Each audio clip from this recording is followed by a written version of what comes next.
Não é estranho que o choque do petróleo tenha afetado pouco as ações, as bolsas do mundo todo? Esse é o tema do vídeo de hoje, tentar entender por que hoje uma oscilação tão grande no preço do petróleo não é capaz de interferir tanto nos mercados acionários. Antes de começar, porém, faço aquele meu pedido tradicional. Temos muitas pessoas que assistem aos vídeos do canal, mas não seguem o nosso canal. E isso faz com que nós não consigamos abrir o vídeo para mais pessoas, investir mais no canal. Então é muito importante, você me ajuda muito, caso você siga e caso você marque o sininho para receber as notificações de todos os vídeos que nós postarmos. Além disso, eu tenho produção diária de conteúdo em todas as redes, em todas as plataformas, @RafaelAbismusa, em todas elas, no Instagram, no LinkedIn, no TikTok e no Spotify com podcasts diários. Mas vamos tratar do vídeo de hoje, que é a perda da influência do petróleo no mercado de ações como um todo. Teve um estudo que foi divulgado recentemente pelo Wall Street Journal que mostra que o petróleo já não tem mais a mesma intensidade sobre o PIB das economias como um todo e principalmente sobre as economias desenvolvidas. E é por isso, embora um pouco chocante para as pessoas, que o conflito no Irã não causou uma tremenda oscilação de preço nos principais índices. E aqui eu me refiro ao S&P 500, ao Nasdaq, que são os principais índices norte-americanos e que são referências para o mundo todo, para todos os investidores institucionais. E aí muitos pensaram, mas por quê? Qual é o motivo? Hoje, a economia norte-americana tem um viés tecnológico muito forte e ela se tornou uma economia de serviços. E isso fez com que ela tivesse uma dependência muito menor ao petróleo comparativamente ao que acontecia na década de 70, na década de 80.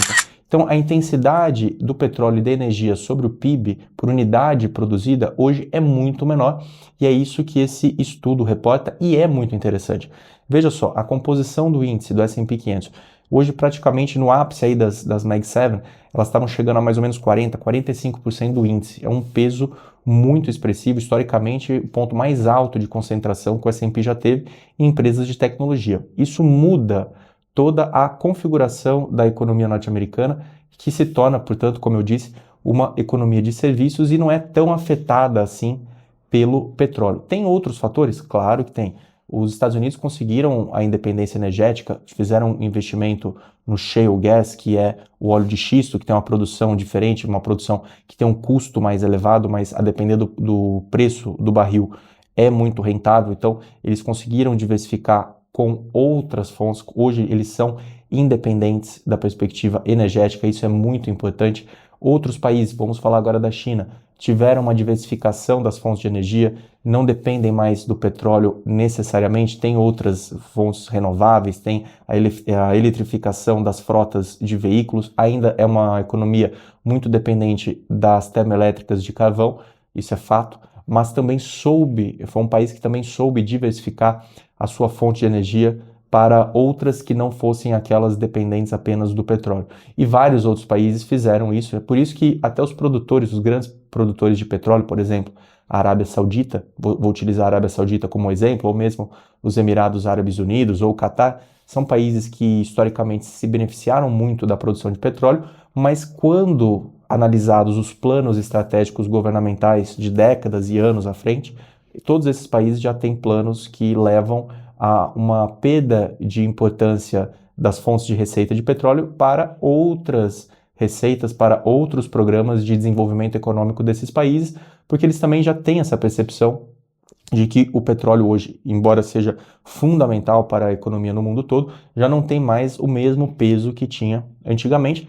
Basta você pensar na preocupação de China e Estados Unidos com minerais críticos para a eletrificação e o uso da eletrificação para diversas fontes de energia, principalmente aqui vamos nos ater aos veículos automotivos elétricos que na China hoje já são um sucesso e foram fundamentais para essa diversificação estratégica chinesa. Então, esse é o ponto principal do vídeo de hoje, entender que o petróleo já não tem mais a mesma contribuição para o PIB que tinha até então. Hoje ele é menos influente sobre a produção, sobre as economias como um todo, porque decorrem principalmente dessa mudança de perfil das economias maduras, que são economias de serviços, mas faço uma advertência até para que eu não seja mal interpretado. Um evento que dure mais tempo, um evento que seja mais persistente por meses no Irã, pode levar ao impacto definitivamente maior, e aí teremos um impacto macroeconômico maior, porque aí os juros podem subir, a inflação pode ficar mais persistente, aquela inflação pegajosa, e ela pode subir muito e, por consequência, pode causar um impacto maior para as empresas, porque aí a precificação muda totalmente, a curva de juros pode subir mais, já tem subido, pode subir ainda mais, e isso tem um impacto direto na precificação dos ativos, porque os juros funcionam como a gravidade, como a taxa de desconto, que é fundamental para fazer a precificação dos ativos, o valuation das empresas. Então, esse é um ponto. Claro que o petróleo perdeu importância, mas também não podemos deixar de reconhecer que uma desestruturação da cadeia de suprimento, principalmente do lado da oferta, pode levar a longo prazo a um impacto macroeconômico muito expressivo da perspectiva de juros, da perspectiva de inflação, e isso certamente impacta a economia como um todo. No entanto, se for algo breve, algo curto, que é o que o mercado prevê hoje nós temos no mercado de petróleo o chamado backwardation, que consiste na situação em que os preços de hoje estão mais elevados que os preços dos próximos meses, quando analisados os contratos futuros. Nesse cenário, o barril de hoje está na casa de 90 e do final de 2026, dezembro, novembro, na casa de 80 dólares, 78 dólares. Isso mostra pelos preços que o mercado entende que o conflito se encerra rapidamente e até lá a cadeia é reestabilizada e aí o petróleo volta mais ou menos à faixa dos 78, 80. É isso que o preço do petróleo nos diz hoje. E aí o que é importante entender? Que se não houver esse término agora, teremos um grande problema lá na frente, porque toda essa projeção que os agentes têm feito tende a ser rompida e aí nós poderemos ter uma disparada do preço do petróleo e aí sim começaríamos a ver os impactos sobre o mercado como um todo. Também gostaria de fazer um último comentário. Se antigamente, década de 70, 80, um choque como esse causou um tremendo colapso da Bolsa Americana como um todo, o Dow Jones todo caiu quando houve o choque na década de 70, hoje os impactos são muito mais setoriais. Isso faz com que empresas de setores como aviação, transporte, consumo discricionário, empresas que são mais suscetíveis a um choque do preço de gasolina, combustíveis fósseis de um modo geral, sofram mais nesse momento, ao passo que empresas do setor de tecnologia, healthcare, sofram menos porque o serviço é voltado para um público consumidor e a sua produção, a sua prestação não é dependente de preço de energia e por isso essas empresas ficam de alguma maneira blindadas a esse choque rápido e temporário. Como eu disse, resta saber se esse conflito será realmente definido em poucos dias, poucas semanas, como foi planejado pelos norte-americanos.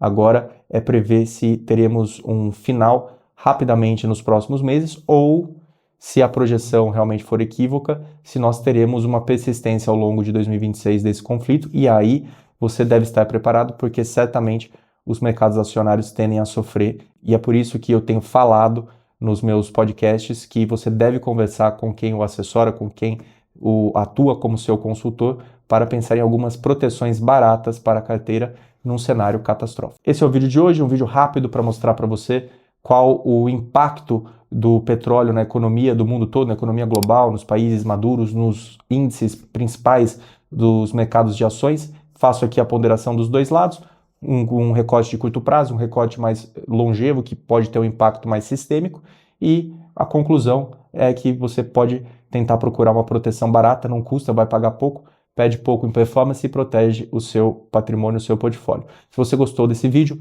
não deixe de curtir, porque dessa maneira você me ajuda a distribuir o vídeo para mais pessoas com interesse similar ao seu e me ajuda a investir mais no canal, na qualidade da produção de conteúdo. Você já deve ter percebido que a nossa produção já evoluiu muito desde o começo do canal e assim nós conseguimos também crescer as nossas produções, contratar mais pessoas para nos ajudar a fazer cada vez um conteúdo mais primoroso para você. Além disso, não deixe de acompanhar a nossa produção diária de conteúdo nas outras plataformas, no TikTok, no LinkedIn, no Spotify, todas as plataformas com conteúdos específicos feitos diariamente para você.